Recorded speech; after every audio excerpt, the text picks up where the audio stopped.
Então, na verdade, também é um paciente de 38 anos, masculino, desempregado, solteiro, natural e procedente de Catanduva. O que ele conta são, consulta dele 25 de maio, ele conta crises, ele conta não, na verdade ele é trazido pela mãe, porque vocês vão verificar que ao longo do exame físico eu mostro que ele tem um atraso mental, ele tem crises convulsivas parciais, focais, que se tornam reentrantes, como estado de mal epilético. Nessa consulta ele conta isso há um mês. Então, são crises de bater o braço, aí generaliza, e várias crises seguidas. Desde os 6 anos de idade, ele tem crises convulsivas que se iniciaram por uma encefalite por cachumba. Ele teve cachumba, aí ele complicou com cefaleia, náusea e vômito, e aí então ele fez essas crises convulsivas nesse momento. Ao longo do tempo foram piorando, tem diversos períodos ao longo da vida que chega a fazer 5, 6, 7, 10 crises por dia, mais ou menos cada 3, 4 meses, e ele precisa ir no pronto atendimento por conta disso. O último episódio dele foi esse há um mês, que foi em abril, ele chegou em maio, com crises parciais focais em hemicorpo, que se generalizam, cerca de 5 crises em um dia. Aí do interrogatório dos diversos aparelhos, então ele não tem nada digno de nota em cabeça, em olhos, garganta, tórax. O abdômen dele tem constipação, ele começou nos últimos tempos a fazer cólicas intensas por conta de... Quando ele ia no pronto-socorro para fazer a idantalização, para fazer a fenitoína EV por causa do mal epilético, aí começou a fazer cólica. Não dava para saber se é por conta do remédio ou não, mas aí faz uns 2 anos que ele tem esse quadro difícil controle com medicação. Ele fez inclusive ultrassom, colonoscopia, endoscopia e foi tudo normal. O aparelho geniturinário não tem alterações, ele nega, quer dizer, a mãe nega por ele, porque ele não consegue muito se expressar. Locomotor não tem sintomas, neurológico, vídeo HMA, mas o atraso mental que ele apresenta. O parto foi normal, sem intercorrências, então não foi por conta de problema de parto esse atraso dele, que é o que poderia acontecer. Aos 3 anos e meio ele teve um quadro de leucemia que foi curada, então fez um tratamento, então vocês imaginam o sofrimento dessa mãe. Aos 6 anos, quadro de encefalite na vigência de cachumba. Então é muita coisa para uma pessoa só. Ele frequenta a PAI por causa do atraso de desenvolvimento neuropsicomotor. Essa sigla significa isso. Ele não tem hipertensão, ele não tem diabetes, ele não tem queixas urinárias e não tem asma. Doenças da infância ele teve praticamente todas, catapora, sarampo, rubéola e cachumba, e a cachumba então deu essa consequência grave nele. Pais de classe média, o irmão com boa saúde, depende da família para sustento e da mãe para os seus afazeres. O pai e a mãe têm boa saúde. Exame físico geral 12/8, 76, naquele momento, sem febre. Tem um facies oligofrênico, então ele tem realmente assim, dá para perceber que ele fica um pouco, ele tem um facies assim que tem um atraso, que a gente vê que a pessoa não vai te responder o que precisa, dá para perceber o facies de atraso. Não tem gânglios palpáveis, pele subcutânea sem alterações, peso 82, altura 1,70. De novo, né, passou um pouco o peso aqui. Atitude ativa, mesmo com atraso, ele é ativo, ele entra, ele cumprimenta, marcha dentro da normalidade, não tem edema, não tem movimentos anormais, não tem alterações vasculares em pele. Exame físico especial. Respiratório, nada, digno de nota. Ausculta sem sopro, 2 bulhas normofonêmicas. Não tem sinal de Giordano no renal. Palpação abdominal e ausculta sem alterações. Ele é meu paciente há muito tempo, isso aqui é um caso real, não é um caso fictício, como a gente às vezes faz. E realmente eu cheguei a deitá-lo e fazer o exame abdominal nele depois que ele começou com essa queixa. O que eu peguei algumas vezes são ruídos hidroaéreos aumentados, aquela hiperatividade na ausculta assim, muito grande, mas que pode significar várias coisas assim funcionais, né? Então, tipo assim, não é necessariamente uma doença, mas você percebe aquele ruído hidroaéreo bem aumentado. Os vários que tem nomes lá, burburinho, né? Todo aquele monte de ruídos, ele tem isso aumentado. Nesse dia aqui não tinha nada, ele também não estava queixando de cólica nesse dia, ele estava há algum tempo sem ir no pronto atendimento fazer a medicação EV. Ele tinha estado, mas já fazia um tempinho. Geniturinário nada, locomotor nada, tireoide não palpável, neurológico. Nada digno de nota, assim, nada muito assim importante na hora que a gente faz o exame. Pares cranianos dentro da normalidade, terceiro, quarto, sexto, teste do dedo na frente do nariz. Pupilas isocóricas fotorreagentes, sétimo normal, tem a oligofrenia, mas a hora que ele enruga, sorri, faz o bico, fecha o olho com força, é normal. Palato, normal, reflexos de náusea preservado. Fundo de olho dentro da normalidade. Assim, confesso para vocês que essa vez eu não fiz, por causa da pandemia. Então, na verdade, até então, ele tinha o fundo de olho normal. Força muscular preservada em membros superiores e inferiores, tônus normal. E ele tem uma desorientação temporoespacial. Tenta aplicar aquele mini mental que a gente colocou na aula de demência. Eu também estou aproveitando esse caso para a gente rever alguns conceitos da neurologia, que a gente vai encerrar nesse mês, vai fazer a prova. Então, revisão de crise epilética, revisão de meningites. E do mini mental, que é bom para a demência, mas que a gente pode aplicar num paciente que a gente acha que não está muito assim situado, e de fato ele teve um mini mental de 15. Mas lembrar que ele é analfabeto. Reflexos dentro da normalidade. Coordenação motora. Então, faces oligofrênica, coordenação motora. Ele tem uma leve alteração do índex nariz, calcanhar, joelho levemente descoordenado. Que é uma coisa bem comum.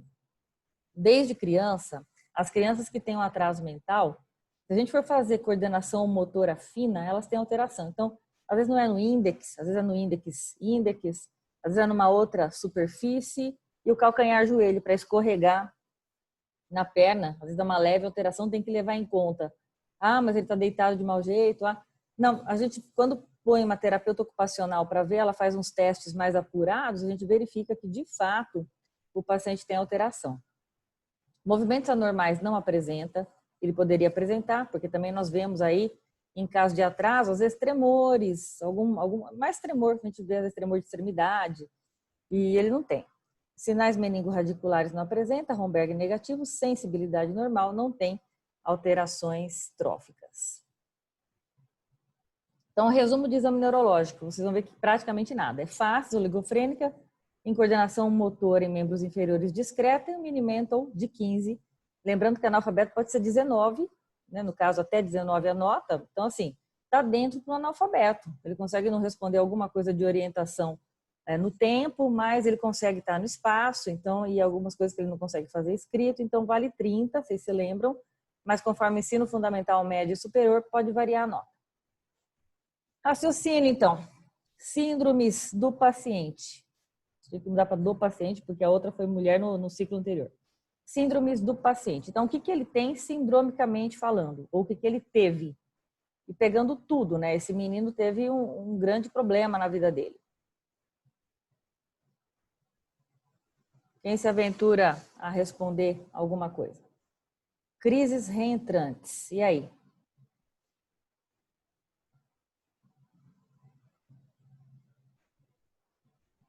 Não se esqueçam de colocar a presença. Estou vendo só 34, é para ter 54, né? No máximo. Mas é um quórum baixo, é quase que uma turma só. Quem se aventura a falar? Crises reentrantes, toda hora tendo crise, 5, 6 vezes por dia. Desde pequeno ele faz crise epilética. Qual que é a síndrome? Só repetir a palavra. Né? Pode abrir o microfone, gente. Poderia ser um mal epilético? Sim, aí já é o diagnóstico bem exato assim. Ele chegou no consultório, chegou não, né? Fazia um mês. Ele já chegou no consultório assim, só para falar para vocês. Mas aí ele teve um estado de mal epilético. A síndrome dele é uma síndrome epilética, desde a infância. Então, desde a infância ele apresenta isso depois e durante essa meningite. E outra síndrome, então, que ele teve na infância da parte neurológica, que foi o estrago cerebral dele. Como que a gente chama meningite em síndrome? A meningite eu já estou no nosológico, é uma inflamação ou infecção das meninges. Mas a gente pode chamar como? Aquele quadro clínico de cefaleia, náusea e vômito, porque a ideia de discutir o caso cada fim de aula na enfermaria é esse. Como que a gente transforma em síndrome? A gente esquece, a gente pula, não deve pular.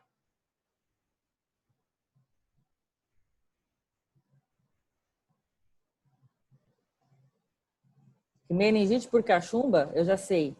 A nosologia, inflamatório infeccioso, e a etiologia é o vírus da cachumba. Mas vocês concordam que o paciente chega no pronto atendimento com cefaleia, náusea e vômito, e talvez sem história de cachumba, porque pode acontecer um pouco antes, durante e depois. Esse detalhe da vida dele eu não sei. Como é que foi o quadro da cachumba? Se aconteceu antes, pode acontecer algumas semanas antes, pode acontecer durante e pode até aparecer depois de algum tempo. Então, aí no caso, a gente coloca síndrome meningia mesmo. Porque a meninge está inflamada. Você pega cefaleia, náusea, vômito, rigidez de nuca. E até uma certa hipertensão intracraniana seria o diagnóstico diferencial.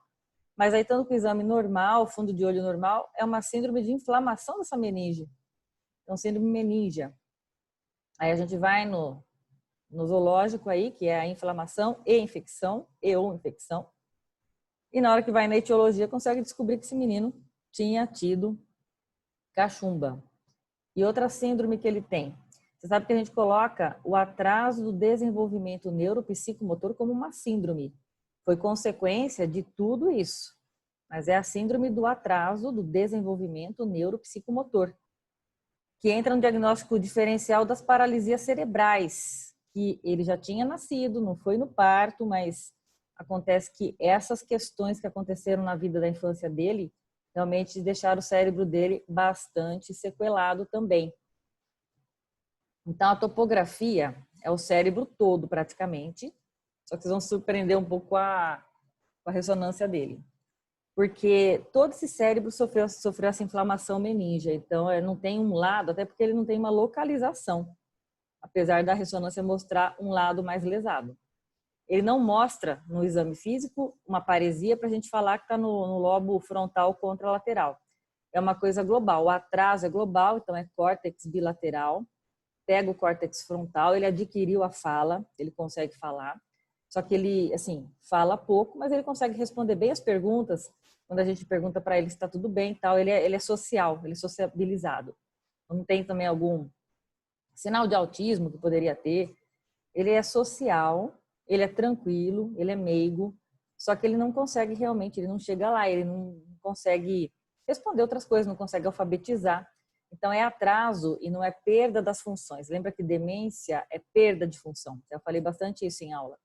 Demência, a pessoa adquiriu o conhecimento, ela começa a esquecer, a não ter mais, a perder o conhecimento adquirido, previamente adquirido. Esse caso aqui, ele não chega a ter aquisição de conhecimentos. Então, aqui no caso é um atraso realmente e tem essa nosologia, desculpa, essa topografia no cérebro todo. A meninge também foi toda a meninge acometida por inflamação e a epilepsia, ela também é no córtex cerebral, é por lesão por causa dessa encefalite em todo o córtex. Quando ela é parcial mais de um lado que do outro, aquele lado é que está dando sinais de que está estimulado demais, tá? Hiperestável, tá dando potenciais de ação anormais. Então, novamente, a etiologia dentro da nosologia. E fazendo de novo aquele raciocínio total, nós vamos lá de novo, vamos um por um de novo. Vocês acham que poderia ser vascular? E aí, AVC? Eu acabei de discutir, mas quem passou isso na cabeça, por favor, pode falar.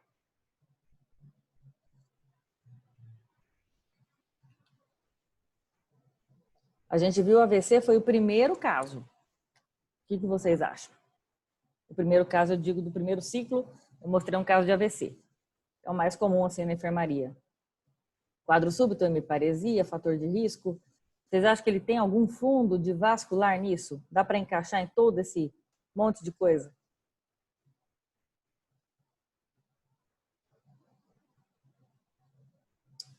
Vamos.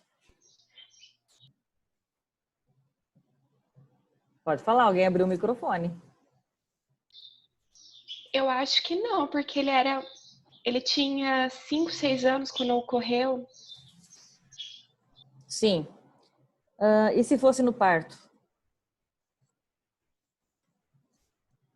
E se fosse logo que nasceu? Poderia ser vascular?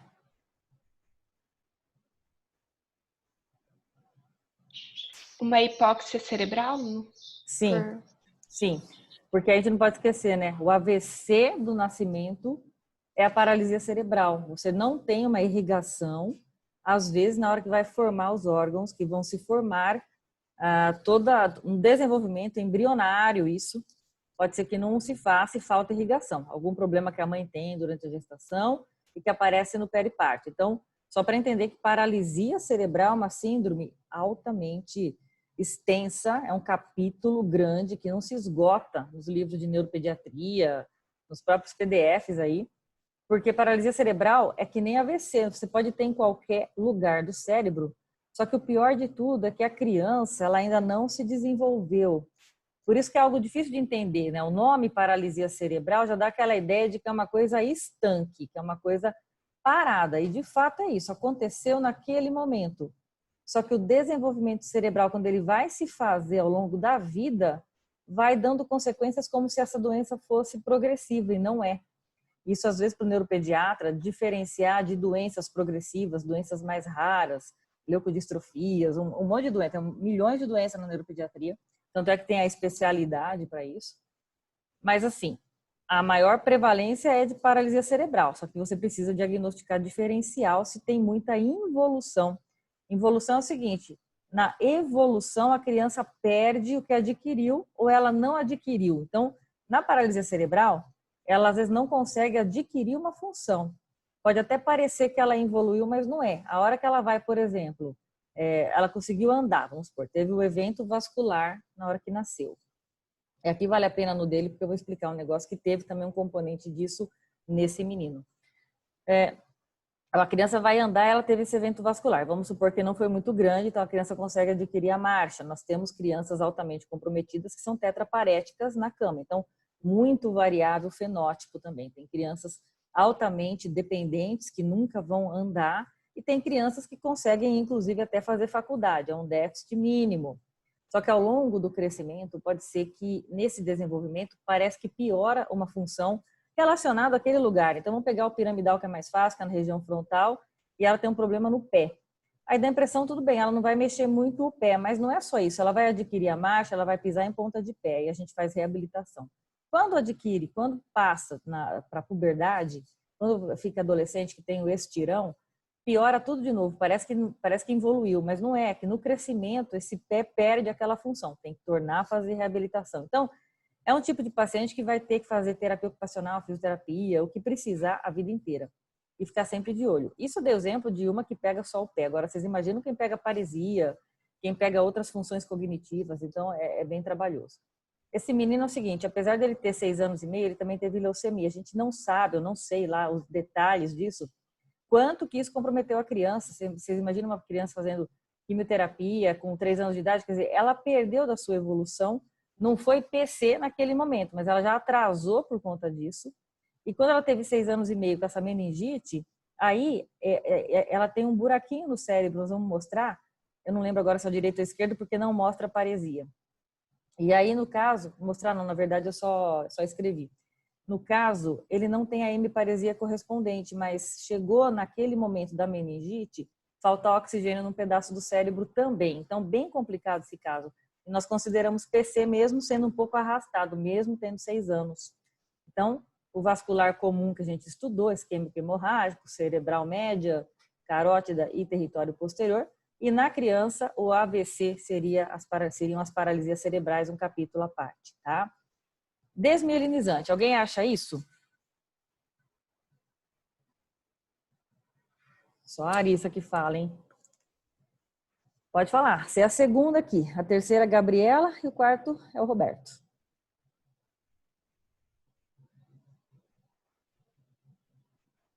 A gente viu aquela aula de esclerose múltipla. E aí? Alguma coisa a ver com ele? Eu acho que as etiologias dele tá bem determinada. Esse menino a gente sabe bem o que aconteceu. Então não é desmielinização do sistema nervoso central. E degenerativo?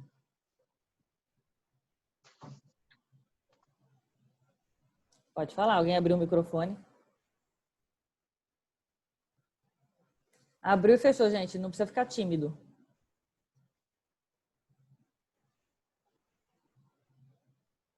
Sim, não.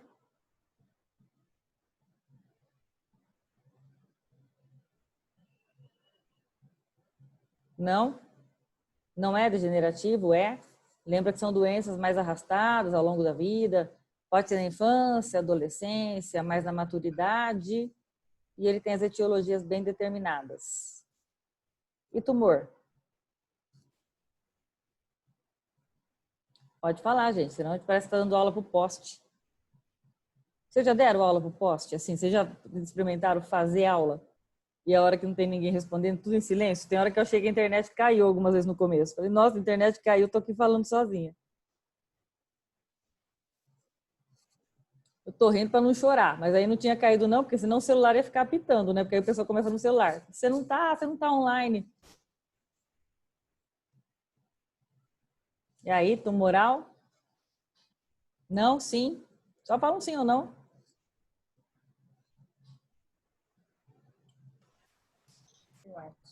Só um voto, vai. Acho que não, professora. Sim, eu não mostrei a imagem, assim, mas assim, ele já tinha feito bastante coisa na vida dele. Tudo bem se não tivesse sarado daquele problema dele, né, da leucemia, mas sarou, tá com 38, ele acompanha desde uns 30 anos lá comigo. Inflamatório infeccioso. E aqui? Falamos já, né? Sim. Sobre a meninge, a inflamação infecciosa, agente viral. Nesse caso a gente mostrou muito o herpes, mas nesse caso é o vírus da cachumba. Traumático, não tem histórico, assim, porque isso daqui a mãe traz muito, né? Nos adultos, a gente muitas vezes não consegue pegar o trauma. Os adultos às vezes chegam com um hematoma subdural e não conta para você que bateu a cabeça. As crianças, ao contrário, a mãe chega desesperada, se caiu do berço, estou exagerando assim para brincar. Mas assim, se teve algum trauma craniano, as mães contam muito isso, elas ficam muito preocupadas mesmo, também não teve. E tóxico metabólico carencial, também não entra naquela parte de vitamina, e para ele também não entra autoimune. Então, lembrar de novo, etiologia dentro da nosologia. O que nós vamos então solicitar para ele? Quer dizer, ele já veio, já trouxe isso, eu não fico repetindo, é um paciente crônico, não preciso ficar repetindo. Ressonância elétrica, exames de rotina, às vezes eu atualizo os exames de rotina dele. O principal problema dele acabou sendo essa meningite, então, a encefalite pelo vírus da cachumba. O que ele precisa de tratamento no momento? Tratamento do estado de mal epilético e otimização das medicações antiepiléticas, que ele faz uso há muito tempo. E o exame de neuroimagem mostrou uma hidrocefalia comunicante com cisto porencefálico temporal do hemisfério cerebral esquerdo. Agora, eu lendo aqui, o hemisfério cerebral esquerdo dele mostra esse cisto, que esse cisto não é uma bola. Eu devia ter tentado achar uma foto disso para vocês, só esqueci desse detalhe. É uma questão vascular isso. A gente vê uma cunha realmente no cérebro, preta, que fica hipodensa, que faltou oxigênio naquela área e não se formou. Foi no lado temporal. Olha que interessante, ele não fez o déficit motor, mas como é no temporal, ele tem crise epilética reentrante. Então, é uma área altamente epileptógena. Então, isso talvez explique por que ele tem tanta crise de difícil controle. Porque, no geral, nós vamos ver até o final que meningites podem dar crise durante o período da meningite e a viral não é tão, assim, é difícil sequela na viral, geralmente evolui bem. É aquele susto no momento do diagnóstico, o tratamento, vai para casa, vida normal. Agora, ele deve ter feito um evento vascular nesse momento e faltou oxigênio, desidratou, alguma coisa nesse sentido, e ele realmente fez esse buraquinho no cérebro. Então, fica preenchido por líquor, vamos dizer assim. Numa área que realmente vocês fazendo a revisão da aula para a prova de epilepsia, o lobo temporal é um dos piores, assim, para dar bastante crise epilética, tipo parcial, inclusive, depois pode ser só de sair do ar e tal. Ele tem vários eletros ao longo da vida que mostram essas ondas generalizadas, não deve chegar a mostrar atividade espícula, como a gente vê em relação à crise, porque ele está medicado. Então, lentifica, quando respira, às vezes também lentifica. Então, o eletro ele é inespecífico, por incrível que pareça, ele às vezes não consegue nos mostrar, mas mostra que tem alteração. E o próprio atraso mental pode dar essa lentificação também. Da última vez ele estava com 276 de colesterol, porque assim, tá parado, né? Pandemia, ele já andava pouco, ele é quietão, paradaço, não faz uma atividade de andar, nada. Eu sempre doso, porque tem que chegar em dose alta para ele, fenitoína, carbamazepina e lamotrigina. Essas dosagens estavam normais, para eu poder sempre aumentar alguma coisa, diminuir. Não é um paciente de fácil controle. O que ele faz uso? Tegretol, que é o carbamazepina de liberação prolongada, 2 cedo, 2 à noite. Eu aumentei esse meio aqui, tá? Que tá até anotado aqui embaixo. Eu prescrevi rosuvastatina também. Ele usa Depakote, 500 de manhã, 500 à noite, é uma dose alta. Ele usa Lamitorca, lamotrigina, 1 cedo, 2 à noite, 300 miligramas, é uma dose bem alta.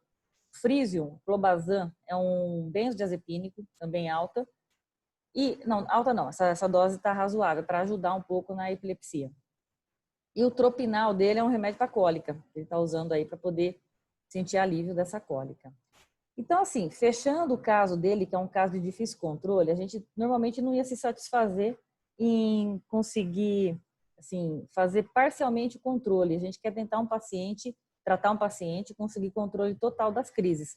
Mas nesse caso, um cérebro altamente sequelado, a gente tem que conseguir tirar ele do estado de mal e tentar viver um pouco sem crise.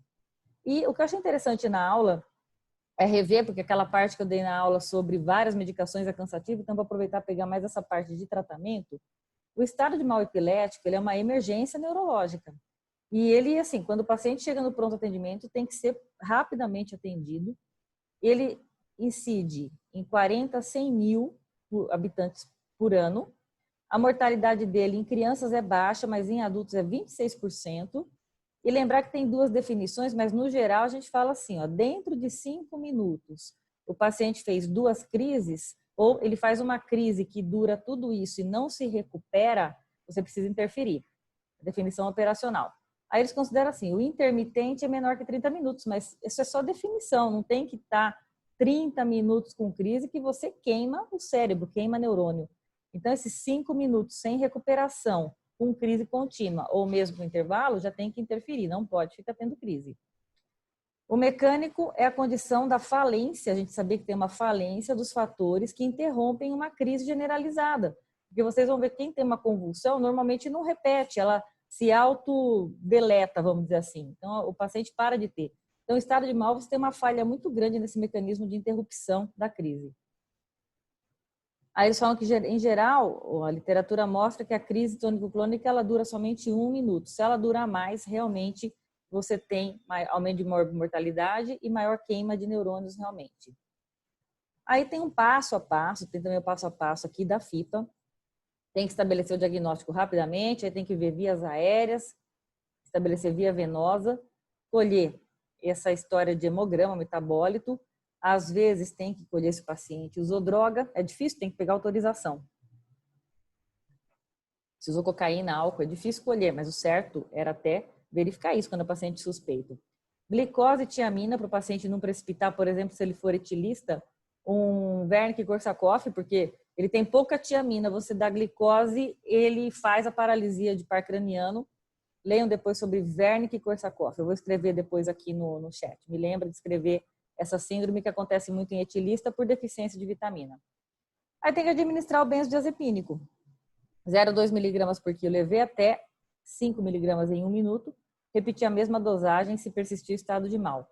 Se persistir, na verdade o que eu falo aqui, ó, não é se persistir. Se já teve 2, a gente faz benzodiazepínico e já providencia a fenitoína. E ela tem aqui algumas, vamos dizer assim, algumas nuances. É 50 miligramas por minuto. Não pode ser mais rápido que ela dá arritmia. Não pode ser mais devagar, que ela um pouco mais devagar pode, mas não pode ser muito devagar, porque ela precipita no frasco. Soro fisiológico em 100 ml. O frasco tem 250 miligramas. Aí se eu fizer entre 5 e 30 minutos, vamos supor que não tem aquele gotejamento que você consegue contar. Então, a enfermagem sabe colocar ali um tempo que vai dar uns 15 minutos, que é perfeito. E aí a gente pode fazer 3 frasquinhos desses, que dá 750 miligramas num adulto, em criança, obedecer a dosagem por quilo de peso. Monitorar, e Dantalizar era o nome comercial dele, tá? A gente tem que mudar isso aqui. Fenitoína é o nome do sal. Então a gente fala para fazer a fenitoína monitorar no pronto atendimento, tem que colocar o monitor cardíaco. Aí outras drogas, vamos supor que o paciente não sai. Então nós temos valproato EV, quer dizer, tínhamos valproato EV, temos lacosamida e agora está chegando o levetiracetam EV, mas também não temos ainda nesse formato no Brasil. Então o que acontece? Nós não temos lacosamida no pronto atendimento, estamos em vias de tentar comprar para tentar uma segunda droga se o paciente não sair do estado de mal antes de mandar ele para a UTI. Porque se ele mantém o estado de mal refratário, ele tem que ir para a UTI fazer a anestesia. Então, tem o fenobarbital EV e outras drogas, como pentobarbital, tiopental. E aí, realmente, é difícil o paciente sair. Isso aqui aumenta muito a mortalidade. Então, tirar o paciente no pronto atendimento é mais fácil. Esse moço sempre sai com a fenitoína EV. Só que a gente pensa que ele está fazendo efeito colateral, porque que pode ser essa cólica que ele tem. Então, a gente está muito querendo ver se tem uma outra droga para ele chegar e fazer essa outra droga, já que demora um tempo para ele entrar em estado de mal. Aqui seria o nosso protocolo aqui, incluindo a fenitoína. Então, as drogas de benzodiazepínicos mais fáceis que nós temos é realmente o diazepam EV. Existe o lorazepam EV e o midazolam EV, que é altamente já sedativo. Estabiliza, se tiver uma falha no tratamento, fenitoína ou ácido valproico. E como segunda opção, nós queremos a lacosamida. O ácido valproico, infelizmente, foi descontinuado do Brasil. Falhou, refratário UTI, tem que fazer de novo a avaliação de pressão intracraniana, aí é outra pegada, como a gente fala na UTI, porque é assistência ventilatória mecânica, o paciente vai deprimir. E temos essas opções mais fortes, até ketamina e isoflurano. Vocês imaginam chegar nesse ponto para o paciente poder sair de um estado de mal. A gente fala que 90% reverte no pronto atendimento. E se ainda falhar, existe um super refratário, volta a repetir as drogas, e existe até eletroconvulsivo terapia na literatura. Então, podem ver que é uma coisa muito séria. E, logicamente, a gente não quer chegar nem perto desse ponto, a gente quer parar no pronto atendimento, o paciente vai para casa. Porque existe também uma entidade que chama estado de mal epilético eletrográfico. O paciente aparentemente não está fazendo crise, não está fazendo movimento nenhum clinicamente, mas o eletro dele mostra atividade. E aí muitas vezes tem que entrar com drogas realmente de anestesia geral para o cérebro parar de emitir tantos potenciais de ação anormais, porque é uma hiperexcitabilidade a epilepsia. E a questão do tratamento fora do pronto atendimento. Depois sair, o que ele vai tomar? Nós temos aí as várias drogas. Eu volto a bater na tecla que o importante é a monoterapia. A monoterapia seria como uma bíblia, né? No caso, a primeira tentativa em qualquer paciente é tentar uma única droga, nem que for em dose máxima. Aí nós temos as várias drogas. Eu peguei para fazer uma revisãozinha rápida aqui. Que a carbamazepina, por exemplo, ela foi lançada, descoberta, desenvolvida em 1952. Tem todas elas o mecanismo de ação e ela é escolha para crises parciais com generalização, assim como a oxcarbazepina também. Elas têm uma diferença, a oxcarbazepina, ela é mais nova e ela é uma derivada da carbamazepina, só que drogas com eventos adversos melhores. Detalhe, quando o paciente tem crise mioclônica, a carbamazepina pode piorar, a oxcarbazepina pode piorar. Então, se o paciente tem uma crise mioclônica, que é aquela crise generalizada, não é indicado utilizar carbamazepina e oxcarbazepina. O levetiracetam 91 é uma droga relativamente nova, já faz muito tempo que tem fora do Brasil. Agora ela chegou, inclusive, e entrou no alto custo. Aqui está como adjuvante, mas não, ela pode ser usada em monoterapia, também parciais, com ou sem generalização. Lamotrigina, é engraçado, a descoberta da lamotrigina e levetiracetam foi mais ou menos parecido. Só que a lamotrigina chegou no Brasil há muito tempo e já é uma droga consagrada aqui. E ela serve para crises generalizadas e parciais e não tem tantos eventos adversos. O segredo de todas elas, pessoal, é você titular para entrar, porque não dá para entrar de uma vez. Todas elas podem dar farmacodermia. Todas elas têm isso como evento adverso e aí nós precisamos entrar e titular devagar. Fenobarbital é a mais antiga delas, 1912, ela mudou a história, inclusive até, assim, mudou a história porque usava iodeto, que era uma substância química que não era orgânica para tratar crise, então o paciente se intoxicava. Quando foi descoberto o fenobarbital, nossa, foi assim, uma bênção, muitas crises epiléticas ali controladas. Mas justamente por ser a primeira, ela é pesadona, assim, ela dá uma sedação, dá uma dependência, e precisa tirar devagar quando vai tirar. Ainda a vantagem dela é que existem as formulações EV, E quando a gente usa na criança, em gotinhas, não atrapalha o desenvolvimento da criança. E ela pode ser usada para os dois tipos de crises. E a fenitoína também é uma das mais antigas, temos oral e EV, também para os dois tipos de crises, dá muitos eventos adversos, inclusive um tal de hiperplasia gengival, arritmia. Então a gente precisa tomar cuidado, o perfil de paciente que a gente vai usar. De preferência, para estágio mal epilético é melhor, porque aí você usa EV e depois você pode escolher uma droga melhor para manter. Valproato, de valproato, a gente usa para as crises generalizadas, isso é uma conduta brasileira. E para essas mioclonias que eu falei, lamotrigina também. E no caso, na Europa, ele é a primeira opção também para as crises parciais, porque é uma droga que pega realmente todas as crises. Detalhe é que foi proibido na Europa para as mulheres, por conta que ele é categoria D de gestação, dá uma formação de tubo neural na criança. E se as mulheres, em qualquer uma delas, não estiver utilizando um método contraceptivo de preferência que não for oral, pode então induzir esse contraceptivo, pode reduzir a eficácia, né, tipo diminuir a redução plasmática do etinoestradiol e a mulher pode engravidar. O valproato, apesar de ser perigoso para o bebê, ele não induz as pílulas, ele inibe. Então ele acaba talvez até aumentando um pouco o nível do anticoncepcional. Então, de um lado ele é perigoso para o feto, mas de outro lado ele não corta o efeito das pílulas. Mas o pessoal não se pauta, não se baseia muito nisso para indicar para a mulher. Mas assim, eu coloco muito na balança porque também é bem eficaz em enxaqueca e às vezes eu preciso lançar mão de uma outra medicação para enxaqueca. Topiramato também é indicado para enxaqueca, só que o detalhe é que ele também é categoria D. Então, logo no começo ele foi indicado como tratamento coadjuvante, mas hoje nós sabemos que podemos fazer monoterapia.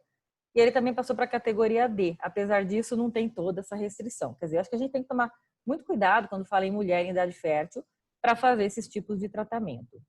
Aqui o tampão, eu tentei tirar, qual que é essa de anos 80 aqui, gente, que está marcado o nome? Essa última. Tiagabina. Tiagabina não tem no Brasil. Então tem um mecanismo de ação irreversível nos anos 80, até hoje não temos no Brasil. E a lacosamida, que chegou há pouco tempo, ela é muito boa para crises parciais, com ou sem generalização, e nós temos, a indicação é adjuvante, quer dizer, junto com outra droga. Mas nós temos já visto, quer dizer, as drogas são primeiro aprovadas para usar junto com outra, quando a gente já vai indicar uma politerapia, mas depois elas acabam sendo aprovadas também para monoterapia. E eu sempre prefiro tentar isso, porque eu venho de uma escola que faz assim, que é a Unicamp, e tá certo, tem vezes que você usa uma medicação no paciente e ele melhora. Bom, qual a gravidade das sequelas da meningite? Acho que vocês tiveram aula de meningite com o doutor Alexandre. Então, a meningite viral, que é aquela realmente que tem as mais frequentes, acomete aí crianças pequenas e geralmente não deixa sequelas bacterianas, os sintomas de meningite, conceito e complicações e sequelas que pode deixar.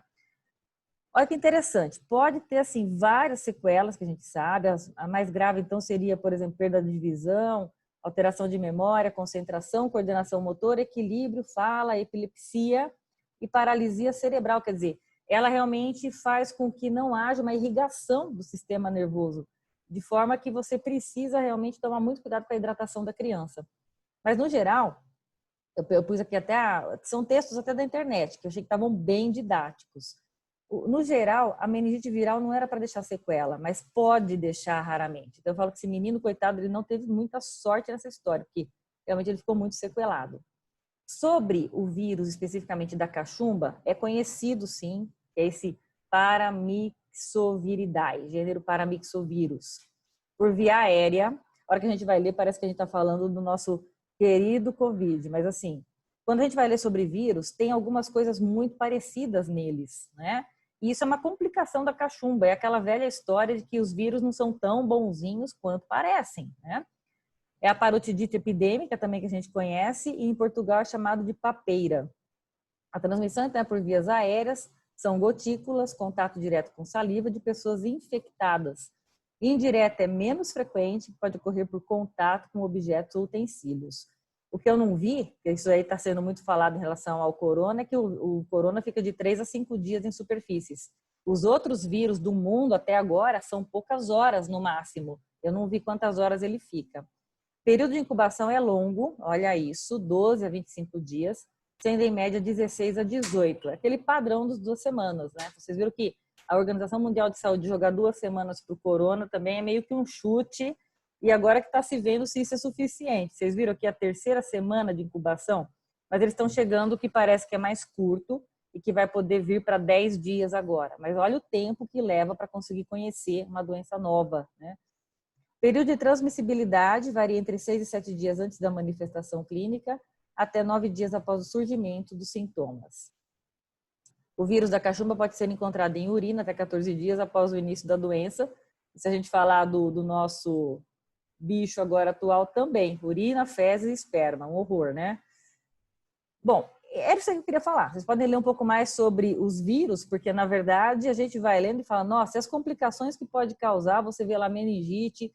No caso, a mais comum que o pessoal conhece é descer, por exemplo, o testículo nos meninos, judia bastante porque ele gosta muito das glândulas, né? Salivares, pâncreas e, pode complicar aí nesse caso, e as outras glândulas que existem no testículo. Então, quem assim tem meningite, tem cachumba que desceu, sabe o tanto que sofreu. Não mata na maioria das vezes, mas são doenças chatas, né? Viroses são doenças terríveis e elas acabam assim, a gente é melhor mesmo tendo imunização, tem que imunizar para não pegar, né? Ou pegar fraco. O detalhe é que depois que você tem cachumba, você imuniza para o resto da vida, a vacina também imuniza para o resto da vida, tá? Bom, o exercício eu coloquei no Moodle, então, no domingo, dessa aula, tá? Deixa eu ver que oração que o Dr. Fábio vai entrar na outra sala. O ciclo 8 já começa semana que vem. Eu coloquei todo mundo na sala 10. Então, eu vou ter que sair para o outro professor entrar, vai ter que ser agilizado, mas não tem problema nenhum, deve dar tempo. E tem aquele exercício do final do ano, tá? A princípio tá valendo, tá lá no Moodle também. Vocês não esqueçam de responder esses questionários, que depois eu vou fazer um balanço aí de como é que eu vou dar alguma nota para vocês em relação a isso. Então, estuda, faz, isso aqui pode ter consulta, aproveita, tá? Para poder estudar. Às vezes eu aviso a Isabela, falei, Isabela, tem 89 respostas, tem 90 respostas, cadê o resto? A Isabela fala assim, meu Deus, o povo tá dando trabalho.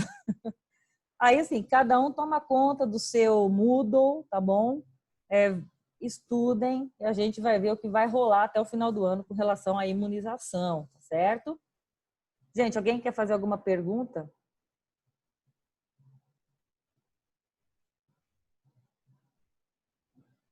Professora, Sim. aquele grau de hipóxia que a criança teve poderia desencadear algum processo desmielinizante ou não? Na hipóxia vai matar neurônio, né? Não tem como, assim, a mielina faz parte do corpo neuronal. Então, a gente pode falar assim, desmielinizou o neurônio que morreu, né? O corpo celular morreu nesse caso, né? Então, aquele neurônio inteiro está morto, é uma apoptose daquelas células. Então, no caso, quando a gente fala em processo desmielinizante, somente a mielina é que é acometida nesse caso. O corpo neuronal está ali, só que ele não funciona direito porque não tem a mielina. Ah, entendi, então. Obrigado, professora. Mais alguma?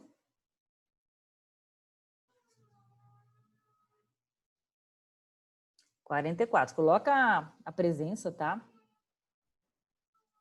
Deixa eu abrir o chat. Eu falei que ia colocar o nome aqui da doença, né? É uma doença de quem é etilista.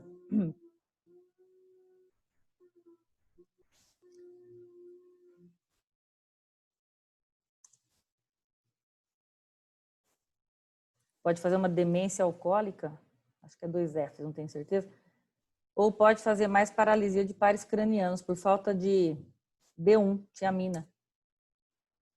E aí, se eu fizer no pronto atendimento, paciente que é etilista, somente a glicose, ele está lá em hipoglicemia, eu posso precipitar porque os cofatores da parte bioquímica precisam todos estarem bons, tipo B1, B6, B12 e glicose, não só glicose. Então, é como se eu estivesse dando gasolina e o tanque do carro está furado, aí vai dar problema, pode explodir, né? Mais ou menos assim. Mais alguma?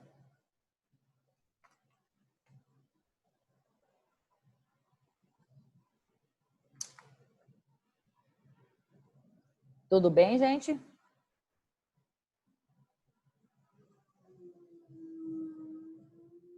Ó, semana que vem começa de novo eu e Francisco. Eu coloquei às 8 horas a minha aula, às 9 a dele. E depois Sérgio e Fábio, não lembro a hora que eu coloquei. Então, nós estamos todos na sala 10, certo? Mais algum comentário? Eu agradeço vocês. Eu não sei se vocês são tímidos assim, né? Acho que eu vou descobrir o ano que vem. Sério. Vou parar de gravar aqui. Bom dia, bom fim de semana para todo mundo.